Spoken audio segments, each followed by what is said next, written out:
Hello everyone, I'm Zath and welcome back to my channel. Today's video will be kicking off my manga reading for 2023. These last few months have kept me busy, but I managed to carve out some time to read some of my favorite series. So now, sit back, relax, and without further ado, let's talk about some manga.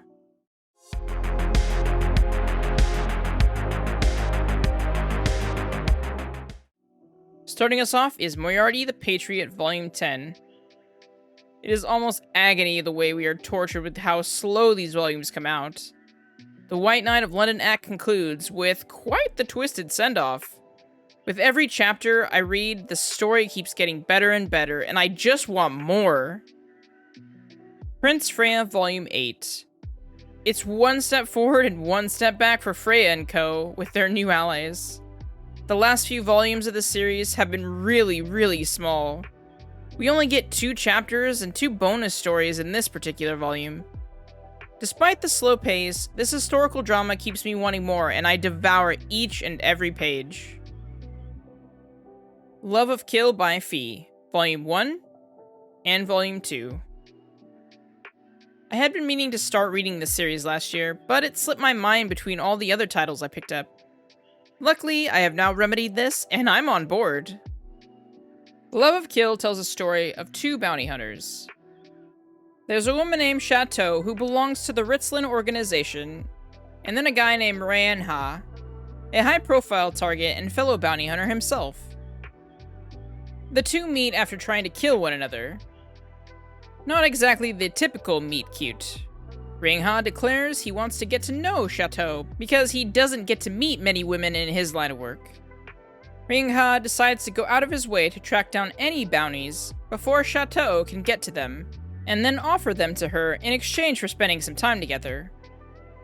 Again, this is a story about bounty hunters, so I let the stalker and psycho vibes slide. While Volume 1 is a bit slow, as it sets the background and lets the readers get used to the characters, the overall story starts to unravel in Volume 2.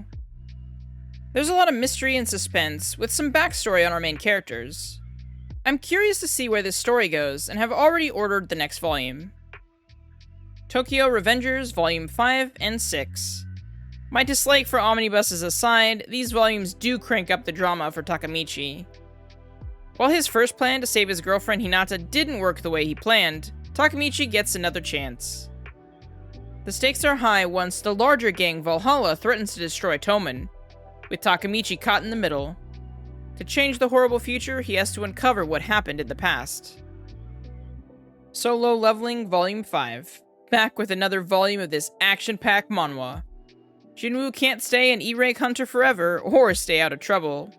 After an awesome fight scene, Jinwoo finally gets his S-rank license, which causes quite a stir. One of my favorite parts of this manhwa are Jinwoo's shadows. How they keep their personalities and interact with one another. The end of this volume leaves off with a lot of teasers as plot points converge. As always, I can't wait to read more of this series, and with the anime announcement, I'm even more excited.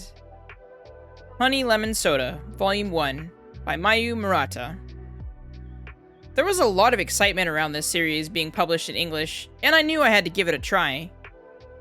The story is about a high school girl named Uka who tries to leave her middle school self behind.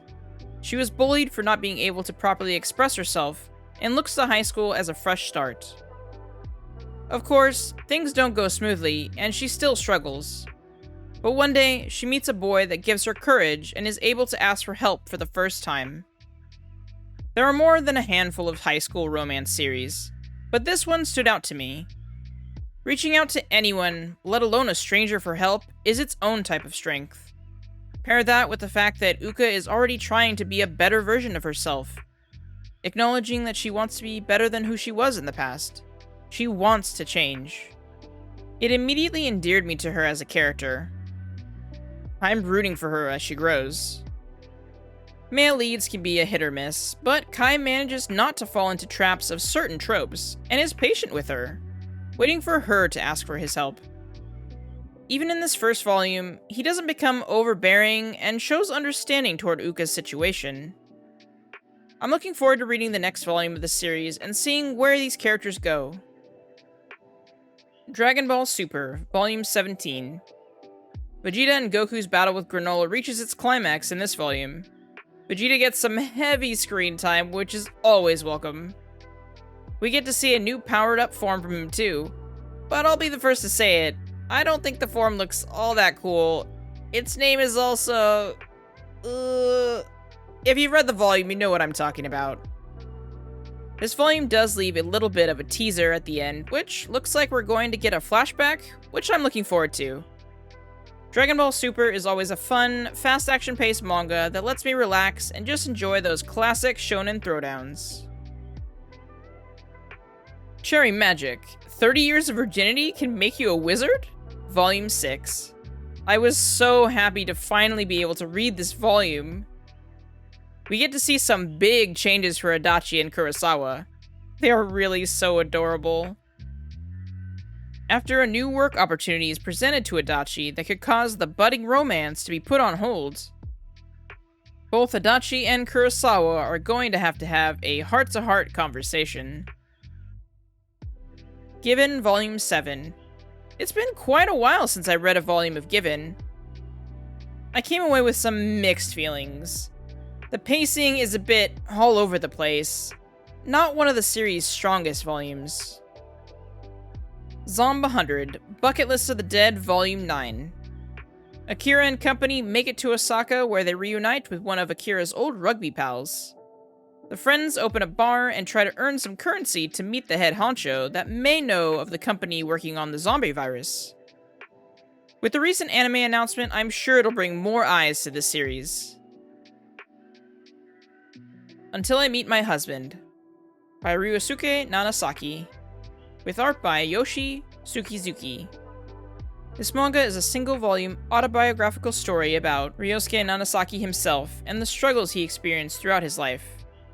Ryosuke is an LGBT activist who supports all types of marriages. The art is really beautiful and it complements the story well. The story shows that while we may undergo challenges and heartbreaks, we can still find happiness. As a story, it is a very uplifting and positive one, but as a manga, I wouldn't say it's one you must run out and read. However, if you're able to read it, I think you will enjoy it. Kaiju number 8, Volume 5. Narumi takes the cover for this volume. I still love all the different colors for each of this series' volumes. Narumi is such a fun character. He looks cool in combat, but is such a disaster of a human being. A lot happens in this particular volume, including the climax for the previous one. Kafka is in a tight spot, but luckily he doesn't have to fight alone. Another great volume of this shonen action series. On the digital front, I read Yakuza Lover by Nozumi Mino. This story is about a college student who is saved by a Yakuza, and despite her friends telling her to stay away, she decides to become his lover. There were a lot of things that made me uncomfortable with this title, including just how very young the main heroine looks. For me, that is an issue in itself. It comes across as predatory toward this young woman.